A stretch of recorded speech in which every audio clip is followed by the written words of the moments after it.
Major support for these broadcasts is provided by the CUNY TV Foundation, New York Community Bank, Kilroy Architectural Windows, New York's window company, Capital One Bank, Perfect Building Maintenance, Chase Commercial Term Lending, Geneva Burns, Tomasi and Webster, M&T Bank, the Wyckoff Group, Chelsea Lighting, Greenberg Traurig, LLP.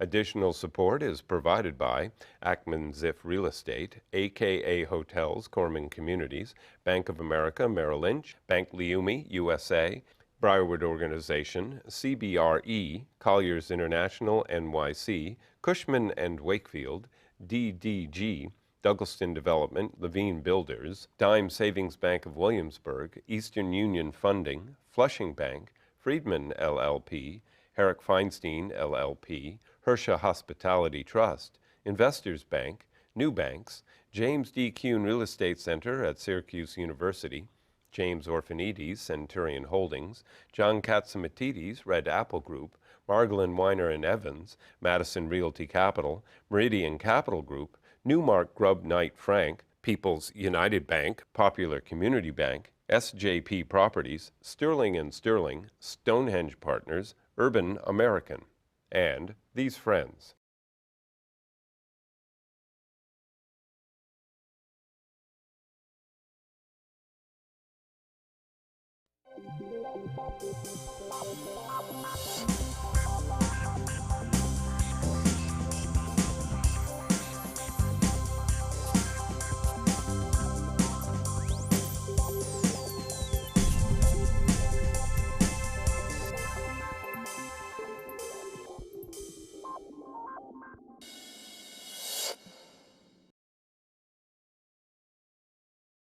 They call it wine. It's made from grapes.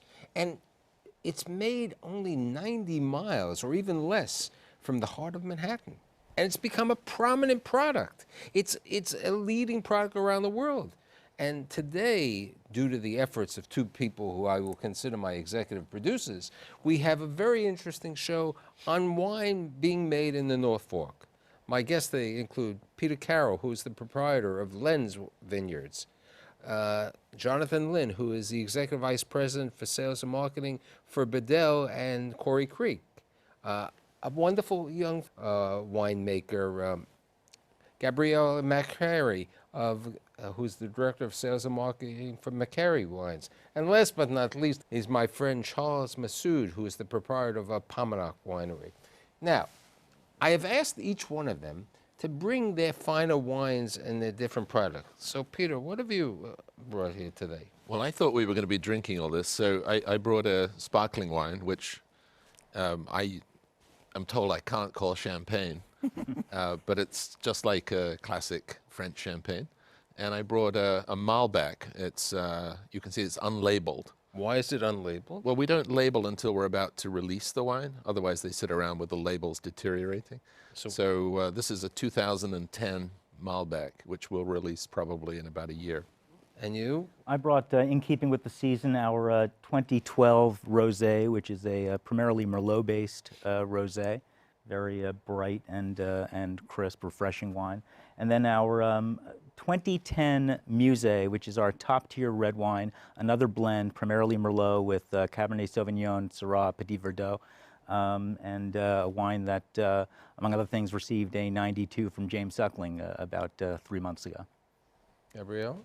I have here our 2008 Cabernet Franc. It's 100% Cabernet Franc, and it's made by our winemaker Kelly Urbanic from the exquisite 2010 vintage, which we're all really excited about. And this is our dessert wine, Chardonnay Viognier. We call it Blocky. And you, Charles? Well, I brought two wines, a white and a red. The white is a Chenin Blanc. Chenin Blanc is a grape that grows in the Loire Valley, and it really has found a home on Long Island. You know, it's a wine. And our wine, and then there is the one that we're sampling a little bit today? This is our 30th anniversary wine. We're celebrating 30 years of Pomanock this year. And we will release this when we have our big party in September. And we only made, and they are numbered on the label, we only made 544 bottles of this wine. But it's perhaps the best red wine we've ever made at Pomanock. It's a beautiful wine. You know, many years ago, it was called liquor stores. Now it's wine and spirits. Wine has become a major product. I mean, the restaurants love wine because they make a good profit on that. And many of the finer restaurants are serving because due to the efforts of the two of you, you've brought people who are selling the finest quality wines from the North Fork. So I'm talking about products which can sell from, let's say, $18 to $20 to $100 a bottle. So we have fine quality that people like Drew Napour, the Four Seasons, John George restaurants who want the finest wines. Why are wines so good from Long Island? And Jonathan brought up something interesting because it's the backyard of New York, so that's why and many people run out to the Hamptons, and even though this is the North Fork, it's still not that far from East Hampton and Montauk. What's making wine do as well today as opposed to 10 years ago or 20, 30 years ago when you went into the business and 25 years ago when you went into business? What has changed in the world of wines? Well, several things. The first thing is the quality of the wines is really much better. It's hard to compare a 20-year-old wine with a current wine because if you had some in the cellar, it would be aged. You can't compare them sort of like to like, year to year. But if you could, I'm pretty sure you would find that the average quality and the peak quality on Long Island, the North Fork, I guess also parts of the South Fork, is just much higher. I think there have been changes that John was talking about earlier in terms of the sensibility, the emerging food, wine, sort of fine thing, sensibility on the demand side, but on the production side, the quality is just much, much higher.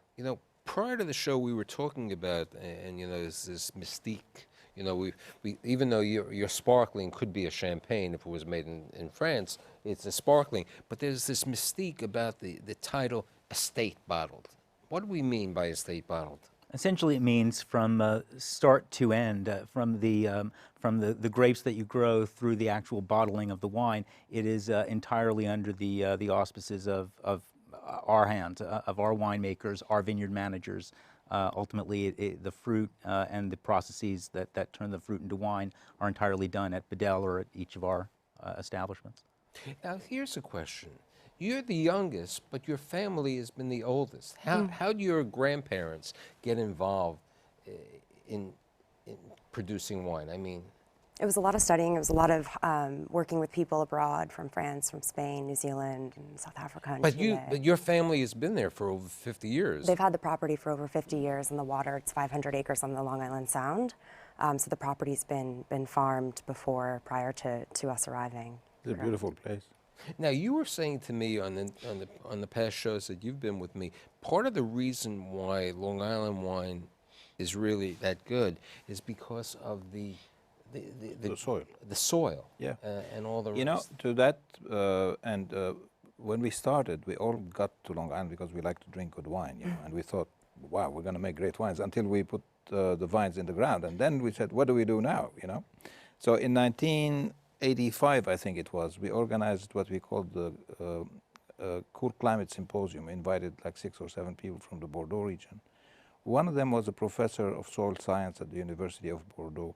We took him to Bedell Cellars, actually, and with a backhoe, we dug a trench about 6 feet deep. He went in, we were all embarrassed because we saw nothing but sand. He spent 20 minutes showing us how the glacier, as it was withdrawing from the North Fork, was putting layer after layer of sand. And then you come upon a layer of pebbles. These are rocks that have been polished by the backwash of the glacier. And then more sand. And so the point is, when he finished, he said, this reminds me a lot of the soil. In French, they call it Les Graves. It's an area south and east of Bordeaux. And grave, etymologically, has the same root as gravel. It's a very gravelly soil. The point is, it drains very well. When it drains, the vines are not sitting in water. The water goes straight into the subsoil. And vines are like you and me. They perform best under stress. And therefore, you shouldn't give them too much water. If they're too comfortable, the wine will taste green. Luckily, our soil drains so well that the vines are always searching, and therefore they have to work harder, and they end up making great wines. Can I make a quick point? I hope so. I mean, I mean, he's, you know, we're cutting his show anyway. I'm not going to disagree with that. I was at that symposium. It was in 1988. What I remember about that man was he said that they had done loads and loads of research, and I thought, oh, here we go. It's the French stuff about, well, let me just finish. And I was really impressed and surprised. He said they'd researched whether the chemistry of the soil and the this and the that of the soil mattered. He said they came to one conclusion. It's all about drainage. It is all about drainage. Yeah. But this relates to a question which I'm going to talk about each one of you. You were and you continue to be a management consultant. And, you know, reading your history that we joked when you were 13, you had the first terrible bottle, and then at 22 or something. I believe that we're in business because we want to make a living. This is not producing the highest profitability. You're doing it for the love of the business. Why do you get into the business, and why do you continue to own it? Well, I'm sure you're familiar with the old joke. How do you make a small fortune in the wine business? Start with a large one. Yeah. We all know that joke. Everyone in the wine business knows that. We all know it from the perspective of other businesses too. Right. I got into it because, I mean, my background is I'm an engineer, and when I saw people back in the 70s growing grapes, and I was just intrigued. But this property that all of you had once had potatoes, okay? That was the initial situation. And then you went to the next product, okay? And I mean, this wasn't land that you could put vines. I mean, at that time, I mean, no one thought of a vine over there. You know, the vine was the poison ivy, okay? You know, how come your father, who came from law, who came from movie business, decided to go into this business? Well, remember, we didn't establish Bedell Cellars. realize Kip that's what- Bedell, our namesake, and our winemaker emeritus did. And I think from his perspective, it was a personal passion. I think from my father's position, it was a similar passion. Throughout my entire life, traveling in many places that had long-established wine countries, and my father, as a collector of wine, a lover of wine, had always had in his mind to do this. At some point, about 10 years ago or so, we became more intimately aware of what was happening on the North Fork, and over the course of a few years identified two properties, Bedell Cellars and Corey Creek, that we ultimately decided to take over and turn into something we thought would be an incredible concern. Now, besides wine, you have animals, I think, right? That's correct. You know, donkeys and horses and chicken and Yeah, what we is have this? a herd of, What is about- this? Oh, McDonald's? longhorn. What is this? And they have this beautiful wood oven as well. That was so fun. Yeah, we did. We have pizza parties often, but no, we believe that biodiversity of our farm is really promoted by other living animals around. We have so much property, and there's, you know, so many high quality examples of what the wines we made. And that gets to my next subject. How do you promote, or how do we promote the Long Island wineries to what it deserves, because the quality is there.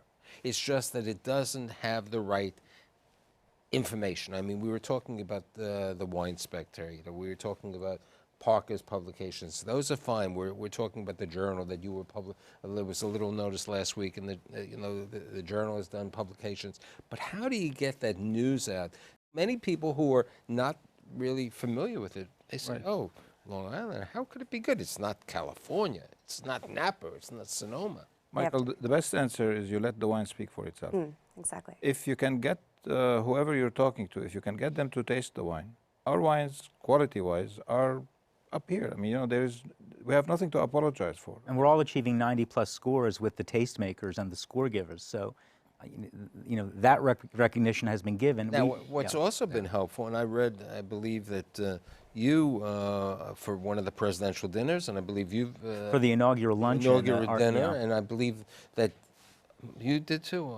Probably. Yeah, well, one of the governor... Our wine was, this blocky was served at a dinner last Right, April. so I as believe, well. you know, that type of situation by the senators and other people promoting this has some effect, but, you know, you got to Google it or YouTube it. I think you really need to, you know, and I've done it. I've been probably a big promoter this year with a number of shows on it, because I think it's good for the economy. I think it's really helpful for the economy because more people will go out there. But as we were talking in the green room that when you weren't there before, your four places really you want people to come and taste your wine, but you don't want, as they would say, the mass hysteria of these buses and the big bachelorette parties where basically, it's a brawl, okay?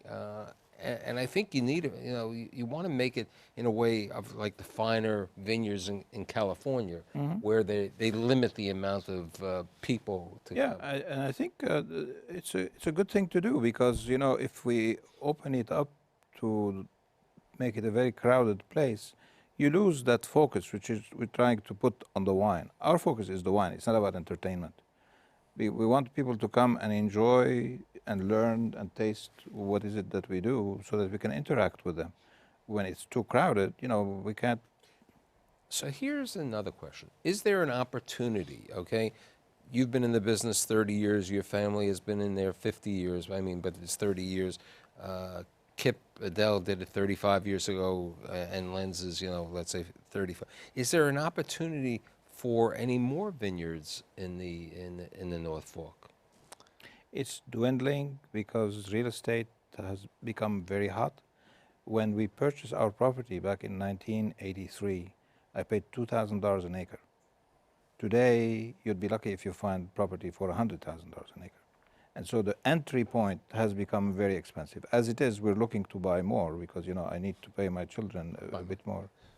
You want to sell? I didn't realize I'd been putting like little sales over here. Here's a real estate. It was a real estate. It's called a business show, but we always did that. Now, since it's evolved and it's become there, and it's served in better restaurants, and it's some of the liquor stores. How do you evolve this that people put Long Island wine in the same category as California wine? We're not in the same category. No, but I'm not saying because you don't produce as much. We know that, and there's more space out there. It's a different thing. It's a larger situation. How do you get that information out? How do you make that Bedell and Corey Creek to the next level? Well, I think Charles said it best. I mean, it has everything to do with what's in the bottle first and foremost, and then it's a matter of getting not merely Gabriella and I spend our lives basically running around New York City trying to get our wines into the greatest stores and restaurants that we possibly can, and the hand sell is essential to that. But there are also those tastemakers, whether it's the New York Times or Wine Spectator, Wine Advocate, Parker, Suckling, whoever else is talking about and scoring these wines. We need to get them in our region. And frankly, from my point of view, I think it's important that they recognize that the North Fork and Long Island in general is not a one-trick pony, a one winery town, but rather, I believe that a rising tide lifts all boats, and I think that there are a number of, a high percentage of really fine winemakers out on Long Island right now. Here's a question, and I'm not astute to this, so that's why I think myself and my audience would like to know. What makes something a 90-point wine? What is the characteristics of how a Park or a wine inspector says it's 90, 93? I mean, I go into a wine or a liquor store, I see that, and I'm the novice. I don't know. They do have a guideline as to how they score the wines. They do look at several things in the wine. They look at the cleanliness of the wine. They look at the color. They look at the fruit intensity. They look at the structure of the wine. Balance. Huh? Balance. And you probably can talk to it a lot more than we can, because she's studying the subject in I think it's very subjective, and it just depends on what other examples are in that taster's book that day, or what they're tasting that week. But you're studying to be you're a sommelier. I'm a sommelier, but I'm studying. Right, but you are of course. okay, and people in the finer restaurants, this is what they want to go over. They say, right. What are you picking out? Okay, they ask your opinion. Right. You're a little biased. You say, "Oh, our product is better," or any of my friends over here. But how do you go to someone when somebody says to you, I'm having this item tonight, be it X, Y, or Z. It's a fish product or it's a meat product. How do you tell them what wine to have? It's about balance and acid, and it's about a certain person's desire to taste. And I think with Long Island wines, our goal especially has been just putting our wines in front of people who are, like Jonathan said, influencers, and who are working in the industry every day and serving wine and tasting every day. And they're tasting, you know, amazing Burgundies in the morning, and then here we come in with Long Island wines, and they might like it, or they might have a different opinion about the wine. And you go back to your question about, you know, Parker or whatever, and why do they give a 92? There's a lot of reasons, but one that's really important is what in the trade we call varietal character. Right. So if you're tasting Gewürztraminer, it should taste like Gewürztraminer. If you're tasting Merlot, it should taste like Merlot. You know, if you get wines from, say, a secondary producer, one of the common weaknesses is that they'll try to grow too many tons of grapes per acre, and then whatever the wine is, the Chenin Blanc doesn't taste like Chenin Blanc.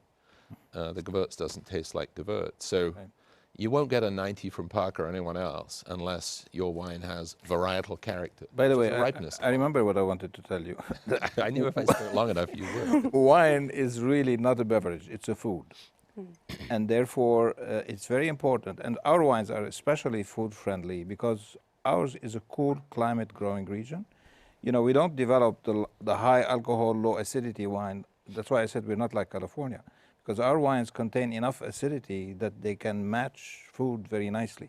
And so the challenge that we have when you go selling, when we go presenting our wines, we have to suggest as to what you pair them with. Here's an interesting question. How do you decide what wines you make and what wines you make? Okay, how is that determination of that you're going to have a special 30-year anniversary, or you're going to have a dessert wine? How do you know how? And you're going to have a sparkling. How do you make that determination? Well, it depends where you want to start. If you're designing a new vineyard, you can plant which varieties you want. But you people aren't designing new vineyards. Right. You're all. So if you say, right, you parachute in and all the vines are already planted, then obviously there are some limits on what you can plant. But this is an interesting example, right? This sparkling wine is made of 100% Pinot Noir, right? Which, as I'm sure you know, is a red grape variety. A couple of times we would take that vineyard, let the grapes ripen fully, and we'd make Pinot Noir. And it was okay. But when we did the kind of comparative blind taste tests that we like to do with top red Burgundies, it was sort of like, eh. But when we taste this against top champagnes or California sparklers, it's really good. So that's an easy commercial and taste decision. Those grapes Actually make a better sparkling wine than... He's one of our best customers for exactly. it. Even though we're competitors, that's the only champagne we buy, because it's a damn Sparkling, remember, you told me it's sparkling. right. And you?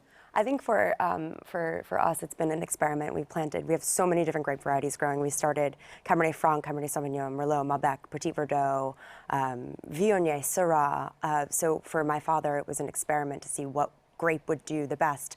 And since then, we found a passion for Sauvignon Blanc. We found a passion for Cabernet Franc. And we found a passion for blending our reds. But you make dessert wines. Do you make dessert wines? Yes, we do. Actually, we stumbled into it. It was in 1992. I had just left IBM. It was my first harvest where I was doing the winemaking. And I go to bed at 2 o'clock in the morning. I was exhausted. I was aching. And my wife is up in bed crying.